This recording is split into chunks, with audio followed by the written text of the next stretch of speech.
सो hi everybody, good morning. आज क्या हुआ था कि आज पिछले कल we have started this thing कि I will be giving the marks and showing you the scores कि मेरा कितना बना है, how much I have scored. और पिछले कल ना मैंने कुछ ऐसे ऐसे बोल के गई थी मैं कि देखो, from here only I will move forward and upward and blah blah so and so. और पिछले कल मैं 35 स्कोर पे रो रही थी कि यार कम स्कोर आया है, आई कुड हैव अटेम्प्टेड मोर, या फिर मैं सही करती तो एक्यूरेसी बनाए रखती तो फिर शायद स्कोर सही रहता। ठीक है। और आज का अगर मैं तुम्हें स्कोर बताऊं तो you will B laughing at me. मतलब कि इतना गंदा स्कोर आया है, इतना ये मुश्किल मॉक था। इट वाज मतलब अगर तुमने वो सेकंड मॉक दिया है so it was moderate level, लेकिन क्लर्क के लिए वो हार्ड लेवल था और आरआरबी पीओ के लेवल का था वो प्रीलिम्स मेंस के। So the level was like really good. इसमें बहुत ही वेरिएबल बेस्ड पजल्स थी। तीन तीन वेरिएबल दे रखे थे। Blood relation was not at all simple, जहाँ पे आपको लगता है मिसलेनियस में आप नंबर खींच सकते हो, वो मिसलेनियस तीन चार ही थे। उसके अलावा coding decoding was like really difficult to understand. और पैटर्न भी वैसा बन रहा था कि अगर हाँ तुम वो दे देना फिर तुम समझ जाओगे कि मैं क्या कहने की कोशिश कर रही हूँ। ठीक है। बट चलो अभी एनालाइज करते हैं और देखो ज़रा मेरा स्कोर मैंने आज क्या जादू किया है अपने स्कोर में। ओ God. So you can see here, last day I scored 95.94 out of 50, जो कि मुझे पिछले कल लो स्कोर लग रहा था, लेकिन हाँ कंपैरेटिवली वो लो स्कोर था क्योंकि वो इजी था मॉक। लेकिन आज के मॉक में आई स्कोर 24.06 आउट ऑफ 50, जहाँ पे आई हैव सिक्योर्ड रैंक 56। लेकिन अब यहाँ पर ये देखो, मैं आपको बताती हूँ इसका एनालिसिस करके कि मैंने क्या गलत कर दिया है। सो या तो कुछ एक क्वेश्चंस ऐसे थे कि जहाँ पे मेरा वक्त काफ़ी ज़ाया हो गया, लेकिन मुझे लगता है उतना अटेंशन वो मांगते थे, but with the help of practice with the time वो हो जाएगा। ठीक।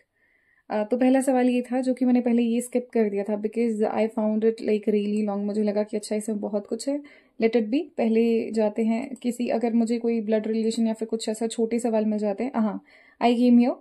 उसके बाद मैंने देखा ये डिकोडिंग कोडिंग डिकोडिंग का ये सवाल थोड़ा सा ट्रिकी था। मतलब it was not Chinese decoding coding, ये दूसरा वाला था। तो फिर आई वाज हियर। उसके बाद मैंने इसमें टाइम दिया लेकिन वो उस टाइम पे क्लिक नहीं कर पा रहा था। सो आई जस्ट मूव फॉरवर्ड। मेरे को लगा क्या ही वक्त बर्बाद कर रहे हैं। उसके बाद 8 बॉक्सेस थे विद नंबर्स एंड कलर्स। तो फिर ये इसमें 3 वेरिएबल्स थे। ठीक है। तो 3 वेरिएबल को पहले आप करोगे, देखो इस तरह से क्वेश्चंस चूज करते हैं, तो मैंने यहाँ से भी फिर स्किप कर दिया। मतलब मैंने पहले 1 मिनट देखा इसे, लेकिन ये नहीं बन रहा था तो ये स्किप कर दिया। उसके बाद ये वाला था, ये तो मैंने देखते ही छोड़ दिया। इसमें तो मैंने टाइम भी बर्बाद करने की कोशिश नहीं की। फिर आई केम हियर समवेयर। हाँ, उसके बाद हाँ ये ब्लड रिलेशन ने मेरा काफ़ी वक्त लिया, लेकिन ये नहीं मुझसे सॉल्व हुआ। यहाँ पे देखो मैंने 2.5 मिनट दिए बट ये नहीं सॉल्व हो पाया। ये कहीं पे तो मतलब मैंने पूरा बना दिया था, लेकिन ये कहीं पे तो कुछ गड़बड़ कर रहा था। ऑप्शंस मेरे मैच नहीं कर रहे थे, तो मैंने ये बनाया नहीं। मतलब फिर मैंने फाइनल सॉल्व नहीं किया। फिर उसके बाद या I solve this question also. I have मतलब यहाँ देखो मैंने इसमें 3 मिनट दे रखे हैं इस पजल में, और ये इट डेफिनेटली डिजर्व। लेकिन हाँ ये मैंने लास्ट में दिए हैं, जहाँ पे कि इसमें मेरे 2 ही क्वेश्चंस मार्क हो पाए। 3 क्वेश्चंस फिर रह गए यार, ये मैंने पूरा सॉल्व किया था शिट, और इसमें 3 क्वेश्चंस मार्क ही नहीं कर पाई क्योंकि टाइम ओवर हो गया था। बट हाँ मैं यहाँ पर पहुंची। इसमें से मैंने पता नहीं क्यों एक क्वेश्चन गलत कर दिया है यार। तो एक क्वेश्चन मुझसे इसमें गलत हो गया है। उसके बाद मैंने देखा यहाँ पर इट वाज ऑल्सो लाइक एक पजल थी। ये वाला मैंने नहीं किया है एक्चुअली, क्योंकि आई जनरली मैं छोड़ देती हूँ ये वाला। उसके बाद मैं फर्स्ट में चले गई थी, तो फर्स्ट वाले में I solve this puzzle. After that इस पजल को सॉल्व करके इट वाज इजी, डुएबल थी। 2.5-3 मिनट मैक्सिमम ये आपका लेती समय। और उसके बाद ये वाला सवाल, इस सवाल के कोडिंग डिकोडिंग में बहुत ज़्यादा टाइम लग गया यार।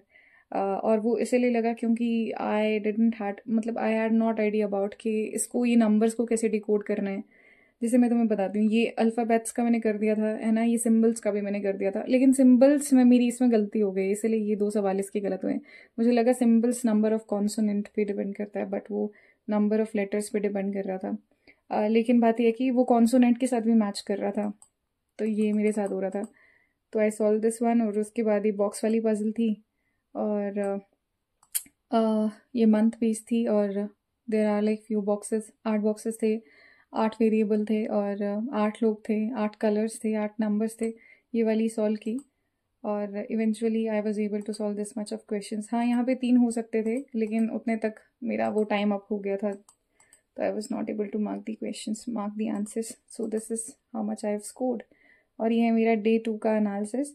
अगर आपने मॉक दिया है तो मुझे प्लीज़ अपना स्कोर बता देना और मुझे मेरी औकात दिखा देना कमेंट सेक्शन पे। You are open to do it. और अगर आपके पास नहीं है तो अपने किसी दोस्त से ले लो टेक्स्ट बुक का पास, उसने ख़रीदा होगा तो बस दीजिए, इन मॉक्स को दीजिए। और ये these are like really relevant to the exam. थोड़ा सा अप लेवल पे था, हार्ड लेवल में बोलूँगी, मॉडरेट भी नहीं, हार्ड लेवल का था ये क्लर्क का। क्योंकि क्लर्क का यूजुअली क्या होता है, क्लर्क का थोड़ा इजी लेवल का रहता है, लेकिन एक क्लर्क के लेवल से ऊपर था।